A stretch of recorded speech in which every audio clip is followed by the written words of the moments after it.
Good morning guys. और मेरी हरकतें तो देखो, शो ऑफ तो ऐसे कर रही हैं जैसे लगता है बाकियों ने चॉकलेट ही नहीं खाई होगी। इसके बाद फिर मैं निकल गई ऑफिस के लिए, आई मीन रेस्टोरेंट के लिए। फिर उसके बाद मैं पहुंची प्रेजेंट लगाने के लिए, तो ये मुझे बहुत परेशान करते हैं गार्ड भैया।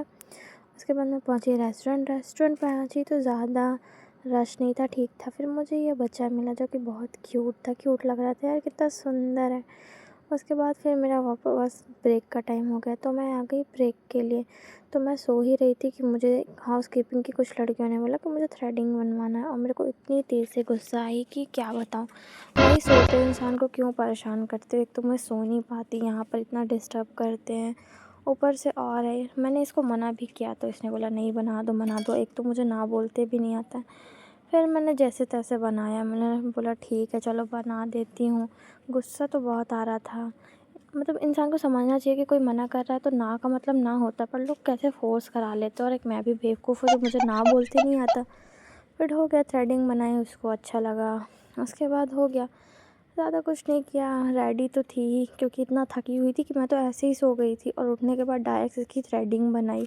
कभी कभी मैं इतना थक जाती हूँ कि मेरे पास हिम्मत नहीं होती है कि मैं कपड़े चेंज करूँ या कुछ भी करूँ, मुझे सिर्फ नींद दिखती है। और अभी के टाइम में मेरे पास दो ही काम है, ऑफ़िस जाओ सो खाओ, ऑफ़िस जाओ सो खाओ। लाइफ इतनी बिजी हो गई है ना कि अब मैं किसी से बात करने तक का टाइम नहीं मिलता है।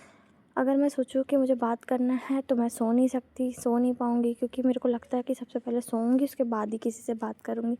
यही सब चीज़ें रोज़ के रोज़ हो रही हैं। पहले एक टाइम था कि इंसान के पास इतना फ्री टाइम था कि वो सबके पास कॉल लगा लगा के बात करता था, बट अभी के टाइम में ऐसा हो गया कि एक भी टाइम नहीं रहता कि इंसान किसी से बात कर सके। बट हो गया, ये लाइफ भी बेस्ट है यार, मतलब बिज़ी रहो ज़्यादा बेटर है।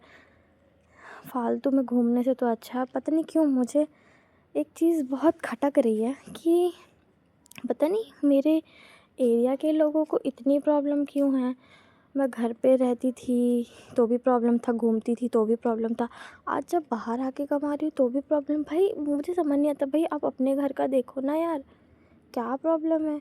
उसके बाद फिर हो गया छोड़ो ये सब, फिर मैं आ गई ऑफिस। सर मेरे को कुछ कुछ चीज़ें फिर से समझा रहे थे कि क्या है कैसा है, बट मैं सर की सुनती नहीं हूँ, करती मैं अपने खुद की ही हूँ जो मुझे सही लगता है। उसके बाद हो गया, कोई एमएलए आए थे उड़ीसा के जिनको मैं नहीं जानती, मैं तो यहाँ कुछ भी नहीं जानती। हो गया, उसके बाद फिर मैं वापस आ गई अपने रूम पे। मिलते हैं नेक्स्ट ब्लॉग में गाइस।